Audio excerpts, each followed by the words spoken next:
श्री गणेशाय नमः।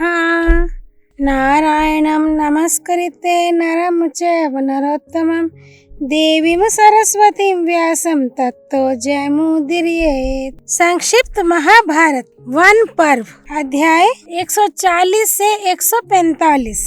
अध्याय 140 उत्तम ब्राह्मणों का महत्व। वैशंपायन जी कहते हैं, तदनंतर पांडु पुत्रों ने महात्मा मार्कंडेय जी से कहा, मुनिवर, हम श्रेष्ठ ब्राह्मणों की महिमा सुनना चाहते हैं, आप कृपया वर्णन कीजिए। मार्कंडेय जी बोले, हे वंशी क्षत्रियों का पर पुरंजय नामक एक राजकुमार जो बड़ा ही सुंदर और अपने वंश की मर्यादा को बढ़ाने वाला था, एक दिन वन में शिकार खेलने के लिए गया। तृण और लताओं से भरे हुए उस वन में घूमते घूमते उस राजकुमार की दृष्टि एक मुनि पर पड़ी, जो काला मृग चर्म ओढ़े थोड़ी ही दूर पर बैठे थे। कुमार ने उन्हें काला मृग ही समझा और अपने तीर का निशाना बना दिया। मुनि की हत्या हो गई। ये जानकर राजकुमार को बड़ा अनुताप हुआ। वह शोक से मूर्छित हो गया। फिर वह हे वंशी क्षत्रियों के पास गया और उनसे इस दुर्घटना का समाचार कहा। ये सुनकर वे भी बहुत दुखी हुए और वे मुनि किसके पुत्र हैं, इसका पता लगाते हुए कश्यप नंदन अरिष्टनेमि के आश्रम पर पहुँचे। वहाँ मुनिवर अरिष्टनेमि को प्रणाम करके वे खड़े हो गए। मुनि ने उनके आतिथ्य सत्कार के लिए मधुपर्क आदि सामग्री अर्पण की। ये देखकर वे बोले, मुनिवर, हम अपने दूषित कर्म के कारण आपसे सत्कार पाने योग्य नहीं रहे। हमसे ब्राह्मण की हत्या हो गई है। ब्रह्म ऋषि अरिष्टनेमि ने कहा, आप लोगों से ब्राह्मण की हत्या कैसे हुई और वह मरा हुआ ब्राह्मण कहाँ है? उनके पूछने पर क्षत्रियों ने मुनि के वध का सारा समाचार ठीक ठीक बता दिया और उन्हें साथ लेकर उस स्थान पर आए जहाँ मुनि की हत्या हुई थी, किंतु वहाँ उन्हें मरे हुए मुनि की लाश नहीं मिली। तब मुनिवर अरिष्टनेमि ने उनसे कहा, पर पुरंजय, इधर देखो, यही वह ब्राह्मण है जिसे तुम लोगों ने मार डाला था। यह मेरा ही पुत्र है और तपोबल से युक्त है। उस मुनि कुमार को जीवित देख वे लोग बड़े आश्चर्य में पड़े और कहने लगे, यह तो बड़े ही आश्चर्य की बात है। यह मरा हुआ मुनि यहाँ कैसे आ गया? इसे किस प्रकार जीवन मिला? क्या यह तपस्या का ही बल है जिसने इसे पुनः जीवित कर दिया? विप्रवर, हम यह सब रहस्य सुनना चाहते हैं। ब्रह्म ऋषि ने उनसे कहा, राजाओं, मृत्यु हम लोगों पर अपना प्रभाव नहीं डाल सकती। इसका क्या कारण है, ये भी हम आप लोगों को बताते हैं। हम सदा सत्य ही बोलते हैं और सर्वदा अपने धर्म का पालन करते रहते हैं, इसलिए हमें मृत्यु का भय नहीं है। हम ब्राह्मणों के कुशल की, उनके शुभ कर्मों की ही चर्चा करते हैं, उनके दोषों का बखान नहीं करते। हम अतिथियों को अन्न और जल से तृप्त करते हैं। हम पर जिनके पालन का भार है उन्हें पूर्ण भोजन देते हैं और उनसे बचा हुआ अन्न स्वयं भोजन करते हैं। हम सदा शम, दम, क्षमा, तीर्थ सेवन और दान में तत्पर रहने वाले हैं। पवित्र देश में निवास करते हैं। इन सब कारणों से भी हमें मृत्यु का भय नहीं है। ये सब बातें मैंने संक्षेप में ही सुनाई हैं। अब आप जाएं। ब्रह्म हत्या के पाप से इस समय आप लोगों को कोई भय नहीं रहा। ये सुनकर उन हे वंशी क्षत्रियों ने एवं अस्तु कहकर मुनिवर अरिष्टनेमि का सम्मान एवं पूजन किया और प्रसन्न होकर अपने देश को चले गए। अध्याय 141 ताक्षरेय सरस्वती संवाद। मार्कंडेय जी कहते हैं, पांडुनंदन, एक समय मुनिवर ताक्षरेय ने सरस्वती देवी से कुछ प्रश्न किया था। उसके उत्तर में सरस्वती जी ने जो कुछ कहा वह मैं तुम्हें सुनाता हूँ, ध्यान देकर सुनो। ताक्षरेय ने पूछा, भद्रे, इस संसार में मनुष्य का कल्याण करने वाली वस्तु क्या है? किस प्रकार आचरण करने से मनुष्य अपने धर्म से भ्रष्ट नहीं होता? देवी, तुम मुझे इसका वर्णन करो। मैं तुम्हारी आज्ञा का पालन करूंगा। मुझे दृढ़ विश्वास है, तुमसे उपदेश ग्रहण करके मैं अपने धर्म से गिर नहीं सकता। सरस्वती ने कहा, जो परमार्थ छोड़कर पवित्र भाव से नित्य स्वाध्याय प्रणव मंत्र का जप करता रहता है और अर्ची आदि मार्गों से प्राप्त होने योग्य सगुण ब्रह्म को जान लेता है वही देवलोक से ऊपर ब्रह्मलोक में जाता है और देवताओं के साथ उसका प्रेम संबंध मित्र भाव हो जाता है। दान करने वालों को भी उत्तम लोकों की प्राप्ति होती है। वस्त्र दान करने वाला चंद्रलोक में जाता है। स्वर्ण देने वाला देवता होता है। जो अच्छे रंग की हो, सुगमता से दूध दुहा लेती हो, अच्छे बछड़े देने वाली हो और बंधन तोड़कर भाग जाने वाली ना हो, ऐसी गौ का जो लोग दान करते हैं वे गौ के शरीर में जितनी रोएं हों उतने वर्षों तक परलोक में पुण्य फलों का उपभोग करते हैं। जो कपिला गौ को वस्त्र अड़ाकर उसके पास कांसी की दोहनी रखकर उसे द्रव्य, वस्त्र आदि एवं दक्षिणा के साथ दान करता है, उस दाता के पास वह गौ कामधेनु के रूप में उपस्थित होकर उसकी सारी कामनाएं पूर्ण करती है। गोदान करने वाला मनुष्य अपने पुत्र, पौत्र आदि 7 पीढ़ियों का नरक से उद्धार करता है। काम, क्रोध आदि दानवों के चंगुल में फंसकर घोर अज्ञानांधकार से परिपूर्ण नरक में गिरते हुए प्राणी को वह गोदान उसी भांति बचा लेता है जैसे हवा के इशारे से चलती हुई नाव समुद्र में डूबते हुए मनुष्य को ब्रह्म विवाह की विधि से कन्यादान करने वाला, ब्राह्मण को पृथ्वी दान देने वाला और शास्त्रीय विधि के अनुसार अन्य वस्तुओं का दान करने वाला मनुष्य इंद्रलोक में जाता है।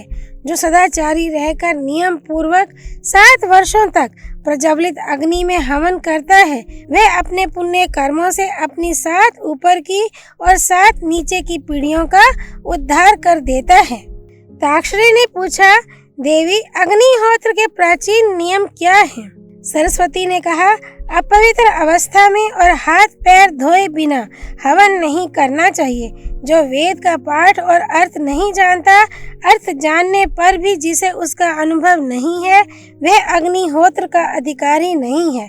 देवता ये जानने की इच्छा रखते हैं कि मनुष्य किस भाव से हवन कर रहा है।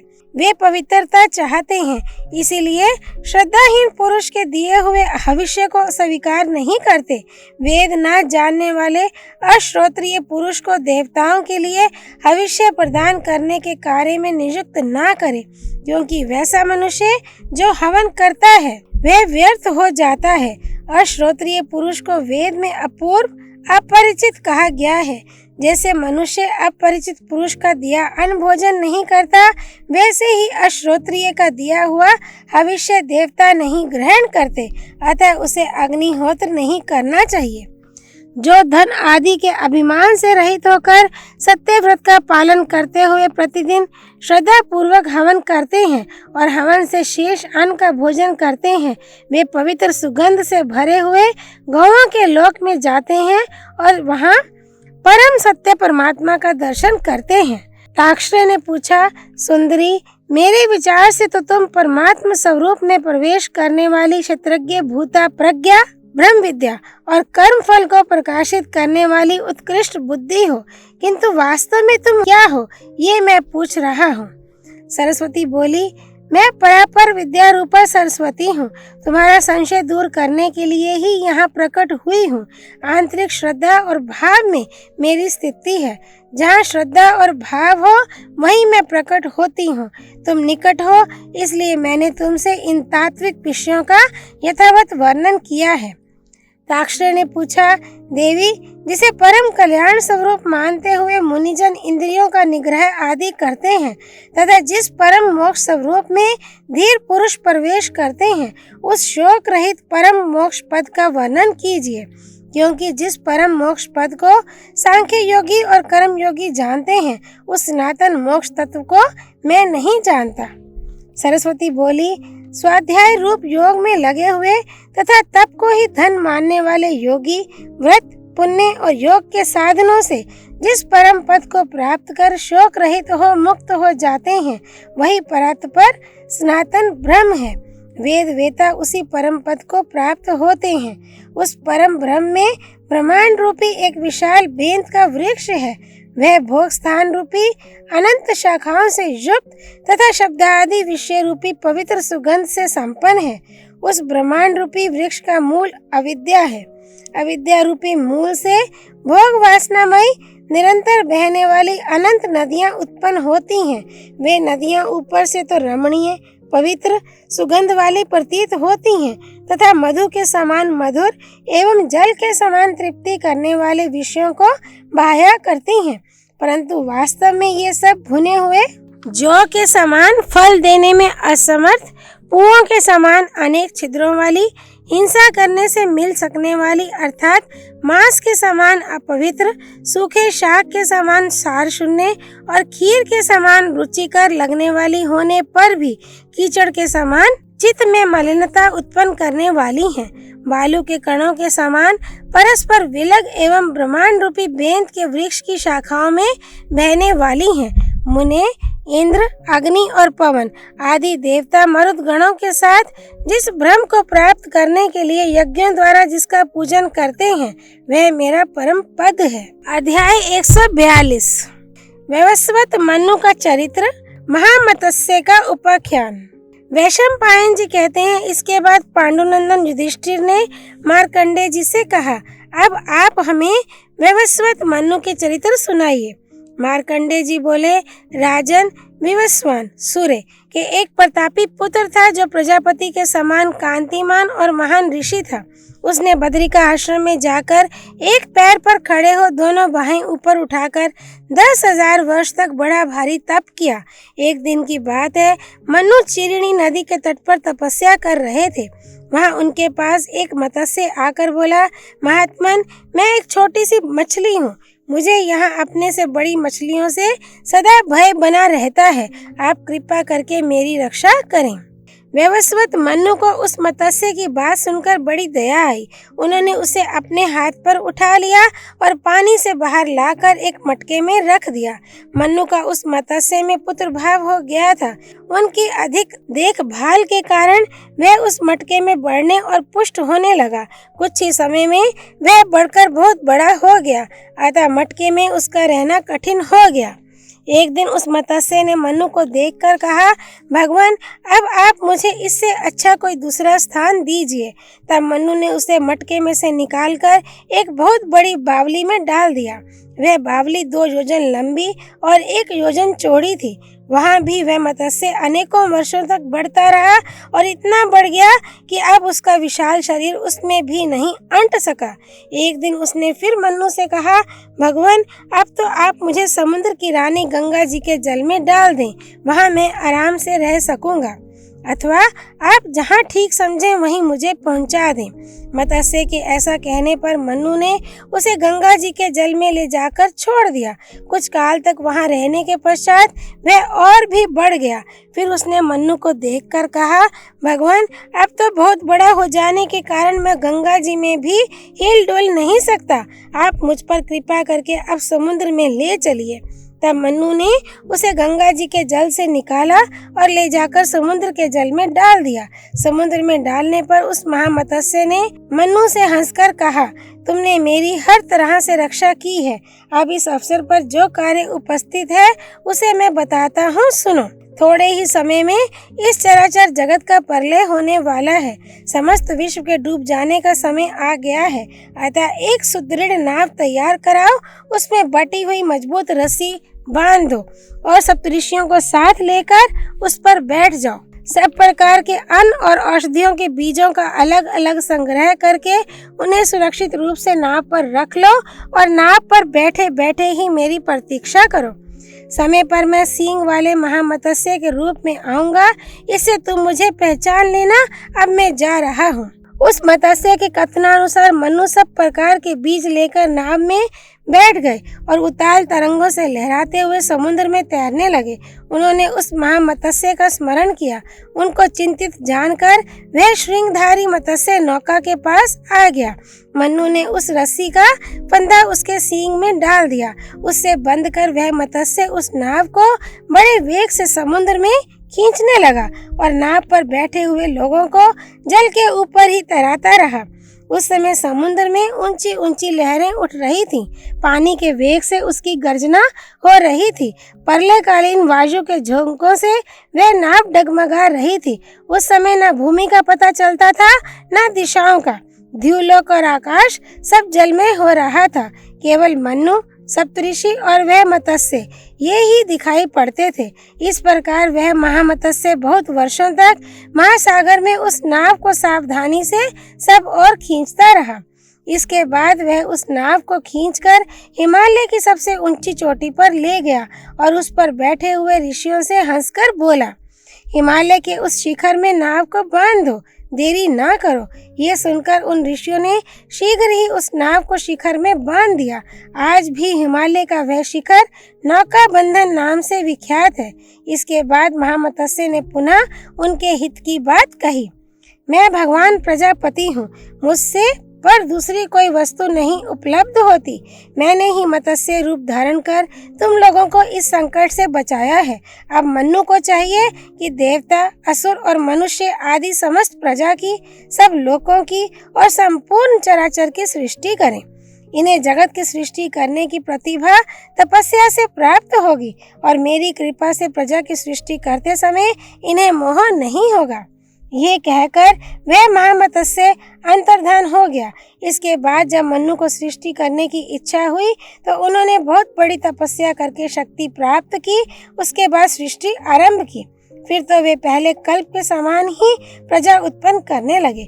युधिष्ठिर, इस प्रकार तुमको यह मत्स्य का प्राचीन उपाख्यान सुनाया है। अध्याय 143 श्री कृष्ण की महिमा और सहस्त्र युग के अंत में होने वाले प्रलय का वर्णन। वैशंपायन जी कहते हैं, मत्स्योपाख्यान सुनने के पश्चात युधिष्ठिर ने पुनः मुनिवर मार्कंडेय जी से कहा, महामुने, आपने हजार हजार युगों के अंतर से होने वाले अनेकों महाप्रलय देखे हैं।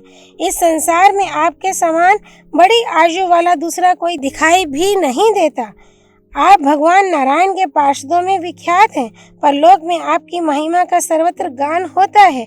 आपने ब्रह्म की उपलब्धि के स्थानभूत हृदय कमल की कर्णिका का योग की कला से उद्घाटन कर वैराग्य और अभ्यास से प्राप्त हुई दिव्य दृष्टि द्वारा विश्व रचयिता भगवान का अनेकों बार साक्षात्कार किया है। इसलिए सबको मारने वाली मृत्यु और सबके शरीर को क्षीण तथा दुर्बल बनाने वाली वृद्धावस्था आपका स्पर्श नहीं करती। महाप्रलय के समय जब सूर्य, अग्नि, वायु, चंद्रमा, अंतरिक्ष, पृथ्वी आदि में से कोई भी शेष नहीं रहता, सारे लोग जलमग्न हो जाते हैं।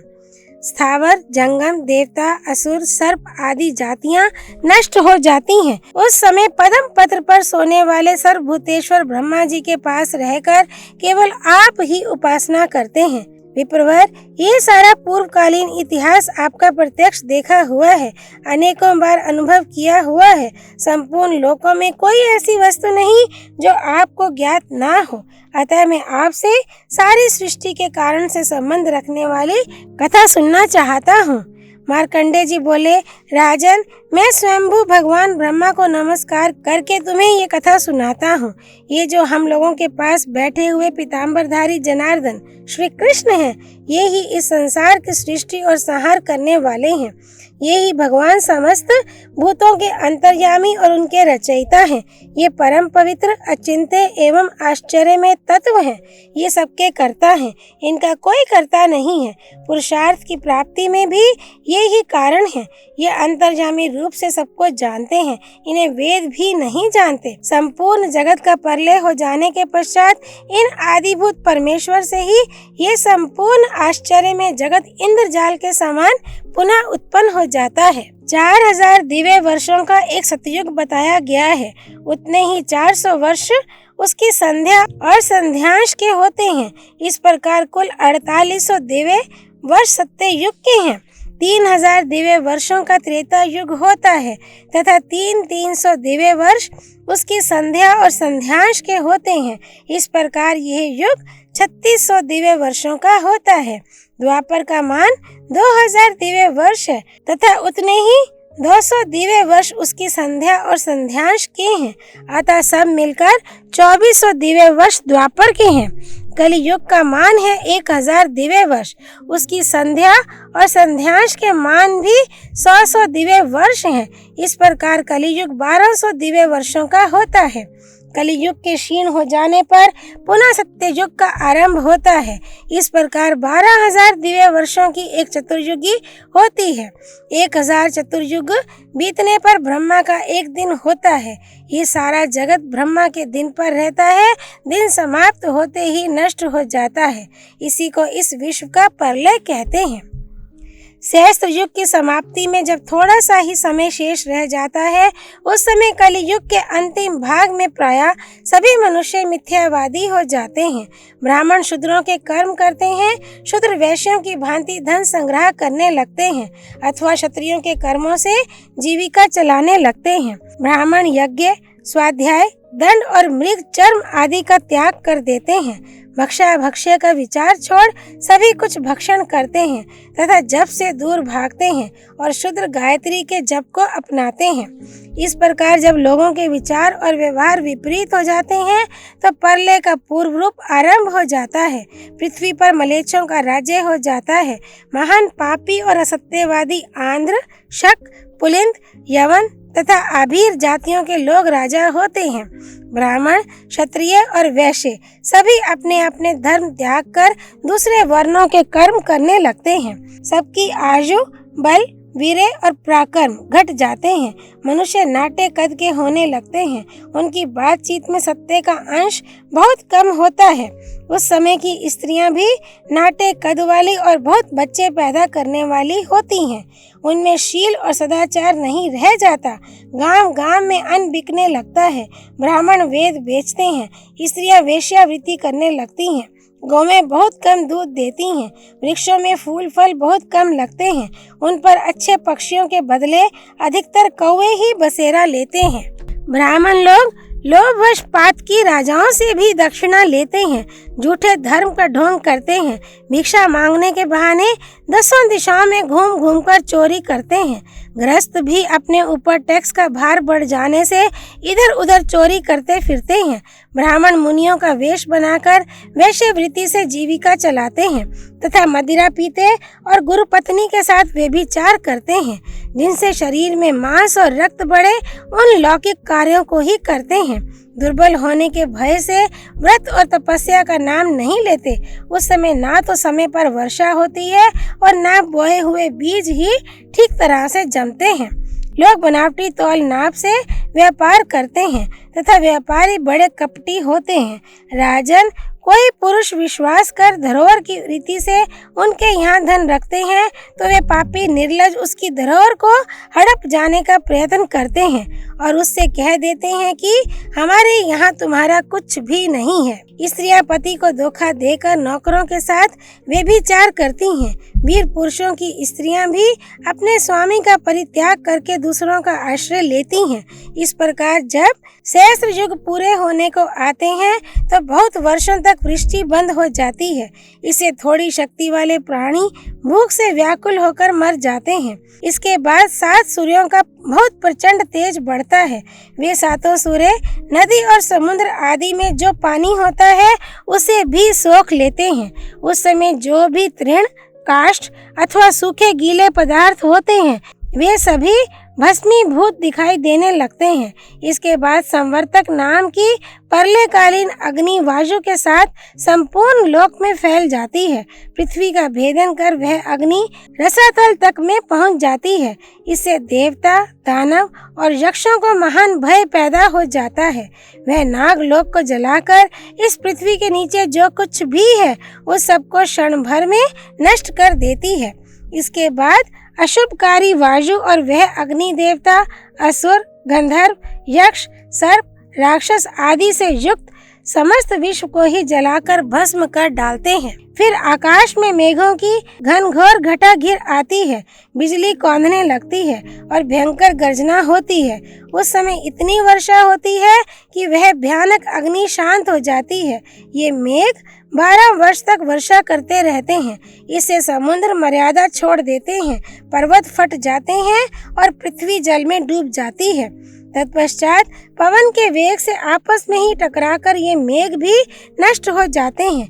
इसके बाद ब्रह्मा जी उस प्रचंड पवन को पीकर उस एकार्णव के जल में शयन करते हैं। उस समय देवता, असुर, यक्ष, राक्षस तथा अन्य चराचर जीवों का तो नाश हो जाता है। केवल मैं ही उस एकार्णव में उठती हुई लहरों के थपेड़े खाता हुआ इधर उधर भटकता फिरता हूँ। अध्याय 144। मार्कंडे द्वारा बाल मुकुंद का दर्शन और उनकी महिमा का वर्णन। मार्कंडे जी कहते हैं, राजा युधिष्ठिर, एक समय की बात है जब मैं एकार्णव के जल में सावधानता पूर्वक बड़ी देर तक तैरता तैरता बहुत दूर जाकर थक गया तो विश्राम लेने लायक कोई भी सहारा ना रहा। तब किसी समय उस अनंत जल राशि में मैंने एक बड़ा सुंदर और विशाल वट का वृक्ष देखा।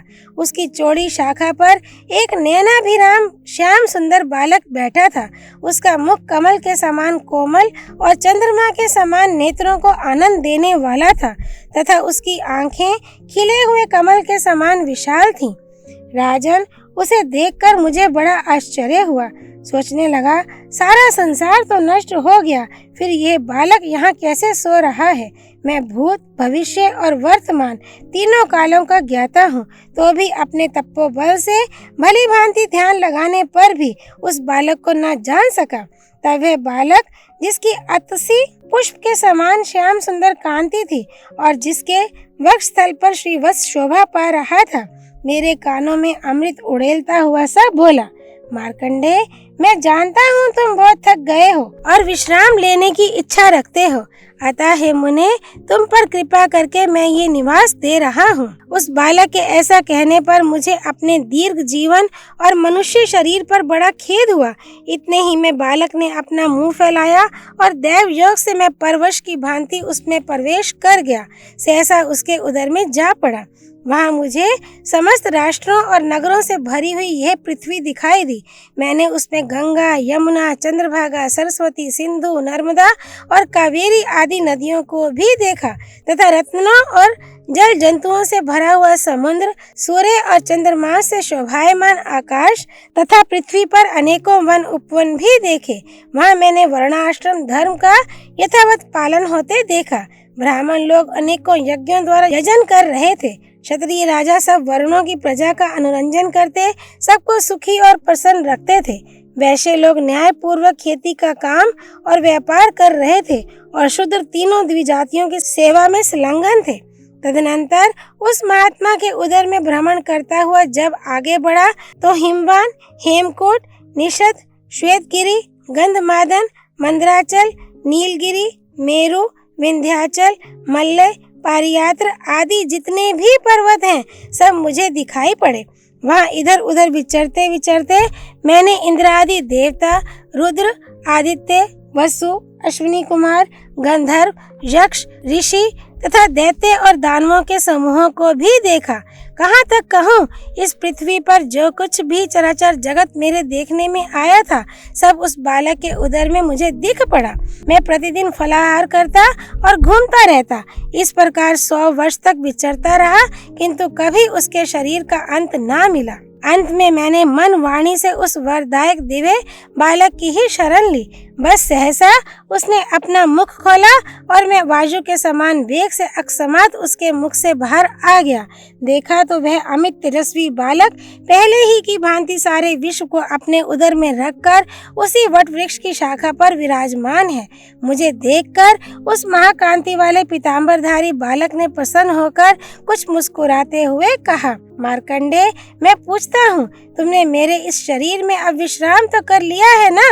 तुम थके से जान पड़ते हो। उस अतुलित तेजस्वी बालक के असीम प्रभाव को देखकर मैंने उसके लाल लाल तलुओं और कोमल अंगुलियों से सुशोभित दोनों सुंदर चरणों को मस्तक से छुआकर प्रणाम किया। फिर विनय से हाथ जोड़े प्रयत्न पूर्वक उसके पास जाकर उस सर्वभूतांतरात्मा कमल नयन भगवान के दर्शन किए और उनसे कहने लगा, भगवान, मैंने आपके शरीर के भीतर प्रवेश करके वहाँ समस्त चराचर जगत देखा है। प्रभु, बताइए तो, आप इस विराट विश्व को इस प्रकार उदर में धारण कर यहाँ बालक वेश में क्यों विराजमान हैं? सारा संसार आपके उदर में किस लिए स्थित है? कब तक आप इस रूप में यहाँ रहेंगे? इस प्रकार मेरी प्रार्थना सुनकर वे वक्ताओं में श्रेष्ठ देव परमेश्वर मुझे सांत्वना देते हुए बोले, विप्रवर, देवता भी मेरे स्वरूप को ठीक ठीक नहीं जानते। तुम्हारे प्रेम से मैं जिस प्रकार इस जगत की रचना करता हूँ वह बताता हूँ। तुम पितृ भक्त हो, तुमने महान ब्रह्मचार्य का पालन किया है। इसके सिवा तुम मेरी शरण में भी आए हो, इसी से तुम्हें मेरे इस स्वरूप का दर्शन हुआ है। पूर्व काल में मैंने ही जल का नारा नाम रखा था। वह नारा मेरा अयन वासस्थान है, इसलिए मैं नारायण नाम से विख्यात हूँ। मैं सबकी उत्पत्ति का कारण, सनातन और अविनाशी हूँ। संपूर्ण भूतों की सृष्टि और संहार करने वाला मैं ही हूँ तथा ब्रह्मा, विष्णु, इंद्र, कुबेर, शिव, सोम, प्रजापति, कश्यप, धाता, विधाता और यज्ञ भी मैं ही हूँ। अग्नि मेरा मुख है, पृथ्वी चरण है, चंद्रमा और सूर्य नेत्र हैं, द्युलोक मेरा मस्तक है, आकाश और दिशाएं मेरे कान हैं। ये जल मेरे शरीर के पसीने से प्रकट हुआ है, वायु मेरे मन में स्थित है। पूर्व काल में पृथ्वी जब जल में डूब गई थी, सो मैंने ही वराह रूप धारण करके इसे जल से बाहर निकाला था। ब्राह्मण मेरा मुख, क्षत्रिय दोनों भुजाएं, वैश्य उरु और शूद्र चरण हैं। ऋग्वेद, यजुर्वेद, सामवेद और अथर्ववेद ये मुझसे ही प्रकट होते और मुझ में ही लीन हो जाते हैं। शांति की इच्छा से मन और इंद्रियों पर संयम करने वाले जिज्ञासु यति और श्रेष्ठ ब्राह्मण सदा मेरा ही ध्यान एवं उपासना करते हैं। आकाश के तारे मेरे रोमकूप हैं, समुद्र और चारों दिशाएं मेरे वस्त्र, शैया और निवास मंदिर हैं। मार्कंडे, जिन धर्मों के आचरण से मनुष्य को कल्याण की प्राप्ति होती है वे हैं सत्य, दान, तप और अहिंसा। द्विजगण सम्यक प्रकार से वेदों का स्वाध्याय और अनेकों प्रकार के यज्ञ करके शांतचित एवं क्रोध शून्य होकर मुझे ही प्राप्त करते हैं। पापी, लोभी, कृपण, अनारे और अजितेंद्रिय पुरुषों को मैं कभी नहीं मिल सकता। जब जब धर्म की हानि और अधर्म का उत्थान होता है तब तब मैं अवतार धारण करता हूँ। हिंसा में प्रेम रखने वाले दैत्य और दारुण राक्षस जब इस संसार में उत्पन्न होकर अत्याचार करते हैं और देवता भी उनका वध नहीं कर पाते, उस समय मैं पुण्यवानों के घर में अवतार लेकर सब अत्याचारियों का संहार करता हूँ। देवता, मनुष्य, गंधर्व, नाग, राक्षस आदि प्राणियों तथा स्थावर भूतों को भी मैं अपनी माया से ही रचता हूँ और माया से ही उनका संहार करता हूँ। मैं सृष्टि रचना के समय अचिंत्य स्वरूप धारण करता हूँ और मर्यादा की स्थापना तथा रक्षा के लिए मानव शरीर से अवतार लेता हूँ। सत्य युग में मेरा वर्ण श्वेत, त्रेता में पीला, द्वापर में लाल और कली युग में कृष्ण होता है। कली में धर्म का एक ही भाग शेष रह जाता है और अधर्म के 3 भाग रहते हैं। जब जगत का विनाश काल उपस्थित होता है तब महादारुण काल रूप होकर मैं अकेला ही स्थावर जंगम संपूर्ण त्रिलोकी को नष्ट कर देता हूँ। मैं स्वयंभू, सर्वव्यापक, अनंत, इंद्रियों का स्वामी और महान पराक्रमी हूँ। ये जो सब भूतों का संहार करने वाला और सबको उद्योगशील बनाने वाला निराकार काल चक्र है, इसका संचालन मैं ही करता हूँ।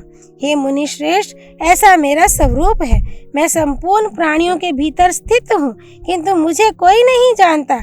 मैं शंख, चक्र, गदा धारण करने वाला विश्वात्मा नारायण हूँ। सहस्त्र युग के अंत में जो प्रलय होता है उसमें उतने ही समय तक सब प्राणियों को मोहित करके जल में शयन करता हूँ।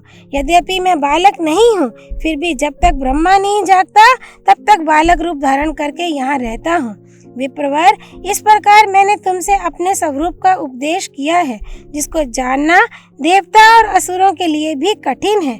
जब तक भगवान ब्रह्मा का जागरण ना हो तब तक तुम श्रद्धा और विश्वास पूर्वक सुख से विचरते रहो। ब्रह्मा के जागने पर मैं उनसे एकीभूत होकर आकाश, वायु, तेज, जल और पृथ्वी की तथा अन्य चराचर भूतों की भी सृष्टि करूंगा। युधिष्ठिर, ये कहकर वे परम अद्भुत भगवान बाल मुकुंद अंतर्धान हो गए। इस प्रकार मैंने सहस्त्र युग के अंत में ये आश्चर्यजनक प्रलय लीला देखी थी। उस समय जिन परमात्मा का मुझे दर्शन हुआ था, ये तुम्हारे संबंधी श्री कृष्ण चंद्र वे ही हैं। इन्हीं के वरदान से मेरी स्मरण शक्ति कभी क्षीण नहीं होती। आयु लंबी हो गई है और मृत्यु मेरे वश में रहती है। ये वृषणी वंश में उत्पन्न हुए श्री कृष्ण वास्तव में पुराण पुरुष परमात्मा है। इनका स्वरूप अचिंत्य है, तो भी ये हमारे सामने लीला करते हुए से दिख रहे हैं। ये ही इस विश्व की सृष्टि, पालन और संहार करने वाले सनातन पुरुष हैं। इनके वक्षस्थल में श्री वत्स का चिन्ह है। ये गोविंद ही प्रजापतियों के भी पति हैं। इन्हें यहाँ देखकर मुझे इस घटना की स्मृति हो आई है। पांडवों, ये माधव ही सबके माता पिता हैं। तुम इन्हीं की शरण में जाओ, ये ही सबको शरण देने वाले हैं। वैशंपायन जी कहते हैं, मार्कंडेय मुनि के इस प्रकार कहने पर युधिष्ठिर, भीम, अर्जुन, नकुल, सहदेव और द्रौपदी सबने उठकर भगवान श्री कृष्ण को प्रणाम किया और भगवान ने भी उनका आदर करते हुए आश्वासन दिया। अध्याय 145 कली धर्म और कल की अवतार। युधिष्ठिर ने उपयुक्त कथा सुनकर पुनः मार्कंडेय जी से कहा, भार्गव, आपसे मैंने उत्पत्ति और प्रलय की आश्चर्यमयी कथा सुनी। अब मुझे कलियुग के विषय में सुनने को कौतूहल हो रहा है। कली में जब संपूर्ण धर्मों का उच्छेद हो जाएगा, उसके बाद क्या होगा? कलियुग में मनुष्यों के पराक्रम कैसे होंगे? उनके आहार विहार का स्वरूप क्या होगा? लोगों की आयु कितनी होगी? पहनावे कैसे होंगे? कलियुग के किस सीमा तक पहुंचने पर पुनः सत्ययुग आरंभ हो जाएगा? मुनिवर, इन सब बातों को आप विस्तार के साथ बताइए, क्योंकि आपके कहने का ढंग बड़ा ही विचित्र है। युधिष्ठिर के इस प्रकार पूछने पर मार्कंडेय जी श्री कृष्ण और पांडवों से पुनः कहने लगे, राजन, कलिकाल आने पर इस जगत का भविष्य कैसा होगा, इस विषय में मैंने जैसा सुना और अनुभव किया है वह सब तुम्हें बताता हूँ। ध्यान देकर सुनो। सत्य युग में धर्म अपने संपूर्ण रूप में प्रतिष्ठित होता है। उसमें छल, कपट या दंभ नहीं होता। उस समय उस धर्म रूपी वृषभ के चारों चरण मौजूद रहते हैं। त्रेता युग में एक अंश में अधर्म अपना पैर जमा लेता है। इससे धर्म का एक पैर क्षीण हो जाता है, फिर 3 ही पैरों से व्यवस्थित रहता है। द्वापर में धर्म आधा ही रह जाता है, आधे में अधर्म आकर मिल जाता है। फिर तमोमय कलियुग के आने पर 3 अंशों से इस जगत पर अधर्म का आक्रमण होता है, चौथाई अंश में ही धर्म रह जाता है। सत्य युग के बाद ज्यों-ज्यों दूसरा युग आता है, त्यों मनुष्यों की आयु, वीर्य, बुद्धि, बल और तेज का ह्रास होता जाता है। युधिष्ठिर, कलि युग में ब्राह्मण, क्षत्रिय, वैश्य और शूद्र सभी जातियों के लोग भीतर कपट रखकर धर्म का आचरण करेंगे। मनुष्य धर्म का जाल रचकर लोगों को अधर्म में फंसावेंगे। अपने को पंडित मानने वाले लोग सत्य का गला घोंटेंगे। सत्य की हानि होने से उनकी आयु थोड़ी हो जाएगी। आयु की कमी के कारण वे पूर्ण विद्या का उपार्जन नहीं कर सकेंगे। विद्याहीन होने से अज्ञानी मनुष्यों को लोभ दबा लेगा। लोभ और क्रोध के वशीभूत हुए मूढ़ मनुष्य कामनाओं में आसक्त होंगे। इससे उनमें आपस में वैर बढ़ेगा। फिर वे एक दूसरे के प्राण लेने की घात में लगे रहेंगे। ब्राह्मण, क्षत्रिय, वैश्य ये आपस में संतानोत्पादन करके वर्ण संकर हो जाएंगे। इनका विभाग करना कठिन हो जाएगा। ये सभी तप और सत्य का परित्याग करके शूद्र के समान हो जाएंगे। कलियुग के अंत में संसार की ऐसी ही दशा होगी। वस्त्रों में सन के बने हुए वस्त्र अच्छे समझे जाएंगे। धानों में कोदों की प्रशंसा होगी। उस समय पुरुषों की केवल स्त्रियों से मित्रता होगी। लोग मछली मांस खाएंगे और बकरी भेड़ का दूध पिएंगे। गौओं का तो दर्शन दुर्लभ हो जाएगा। लोग एक दूसरे को लूटेंगे, मारेंगे। भगवान का कोई नाम नहीं लेगा। सभी नास्तिक और चोर होंगे।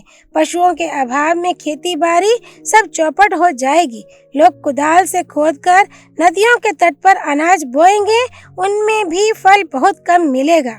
ब्राह्मण लोग व्रत नियमों का पालन तो करेंगे नहीं, उल्टे वेदों की निंदा करने लगेंगे।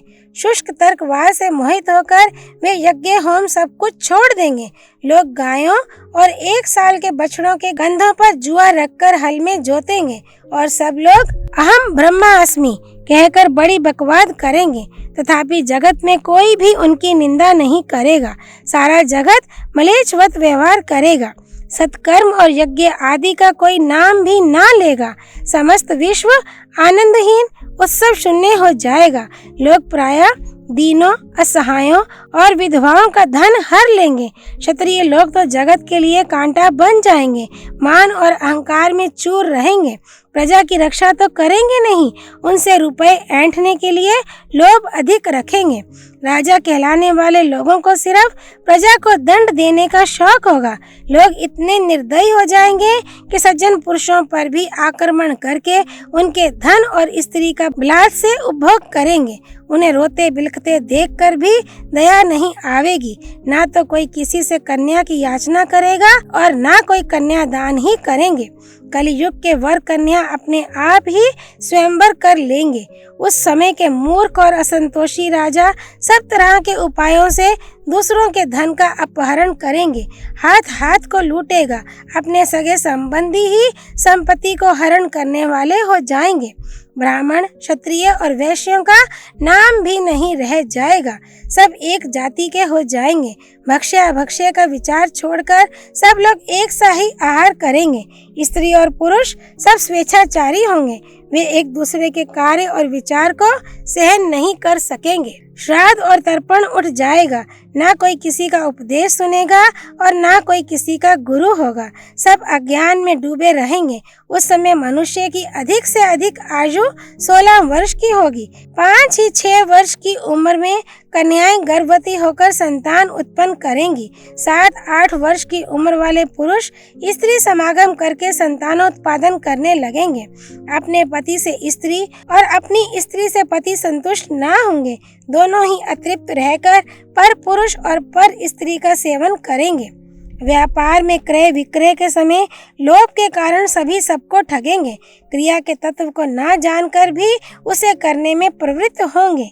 सभी स्वभावतः क्रूर और एक दूसरे पर अभियोग लगाने वाले होंगे। लोग बगीचे और वृक्ष कटवा डालेंगे। इसके लिए उनके हृदय में तनिक भी पीड़ा ना होगी। प्रत्येक मनुष्य के जीवन पर भी संदेह हो जाएगा। लोभी मनुष्य ब्राह्मणों की हत्या करके उनका धन छीनकर भोगेंगे। शूद्रों से पीड़ित हुए द्विज भय से हाहाकार करने लगेंगे। सताए हुए ब्राह्मण नदी और पर्वतों का आश्रय लेंगे। दुष्ट राजाओं के कारण प्रजा सर्वदा टैक्स के भारी भार से दबी रहेगी। शूद्र धर्म का उपदेश करेंगे और ब्राह्मण उनकी सेवा में रहेंगे। उनके उपदेशों को प्रामाणिक बतावेंगे। समस्त लोक का व्यवहार विपरीत और उलट पलट हो जाएगा। लोग हड्डी जड़ी हुई दीवारों की पूजा करेंगे, देव मूर्तियों की नहीं। उस समय के शूद्र दिव्य जातियों की सेवा नहीं करेंगे। महर्षियों के आश्रम, ब्राह्मणों के घर, देवस्थान, धर्म सभा आदि सभी स्थानों की भूमि हड्डियों से जड़ी हुई होगी। देव मंदिर कहीं नहीं होंगे। यही सब युगांत की पहचान है। जिस समय अधिकांश मनुष्य धर्महीन, मांस भोजी और शराब पीने वाले होंगे, उसी समय इस युग का अंत होगा। उस समय बिना समय की वर्षा होगी। शिष्य गुरुओं का अपमान करेंगे, सदा उनका अहित करेंगे। आचार्य धनहीन होंगे, उन्हें शिष्यों की फटकार सुननी पड़ेगी। धन के लालच से ही मित्र और संबंधी अपने निकट रहेंगे। युगांत आने पर समस्त प्राणियों का अभाव हो जाएगा। सारी दिशाएं प्रज्वलित हो उठेंगी। तारों की चमक जाती रहेगी। नक्षत्र और ग्रहों की गति विपरीत हो जाएगी। लोगों को व्याकुल करने वाली प्रचंड आंधियां उठेंगी। महान भय की सूचना देने वाले उल्कापात अनेकों बार होंगे। एक सूर्य तो है ही, 6 और उदय होंगे और 7 एक साथ तपेंगे। कड़कती हुई बिजली गिरेगी। सब दिशाओं में आग लगेगी। उदय और अस्त के समय सूर्य राहु से ग्रस्त सा दिख पड़ेगा। इंद्र बिना समय की ही वर्षा करेगा। बोई हुई खेती उगेगी ही नहीं। स्त्रियां कठोर स्वभाव वाली और कटुभाषिणी होंगी। उन्हें रोना ही अधिक पसंद होगा। वे पति की आज्ञा में नहीं रहेंगी। पुत्र माता पिता की हत्या करेगा। पत्नी अपने बेटे से मिलकर पति का वध कर डालेगी। अमावस्या के बिना ही सूर्य ग्रहण लगेगा। पथिकों को मांगने पर कहीं अन्न, जल या ठहरने के लिए स्थान नहीं मिलेगा। वे सब ओर से कोरा जवाब पाकर निराश हो रास्तों पर ही पड़े रहेंगे। कौवे, हाथी, पशु, पक्षी और मृग आदि युगांत के समय बड़ी कठोर वाणी बोलेंगे। मनुष्य मित्रों, संबंधियों तथा अपने कुटुंब के लोगों को भी त्याग देंगे। स्वदेश त्याग कर परदेश का आश्रय लेंगे। सभी लोग हा तात, हा बेटा, इस प्रकार दर्द भरी पुकार मचाते हुए भूमंडल में भटकते फिरेंगे। युगांत में संसार की यही अवस्था होगी। उस समय एक बार इस लोक का संहार होगा। इसके पश्चात कालांतर में सत्य युग का आरंभ होगा। कर्मशः ब्राह्मण आदि वर्ण शक्तिशाली होंगे। लोक के अभ्युदय के लिए पुनः देव की अनुकूलता होगी। जब सूर्य, चंद्रमा और बृहस्पति एक ही राशि में एक ही पुष्य नक्षत्र पर होंगे, उस समय सत्य युग का प्रारंभ होगा।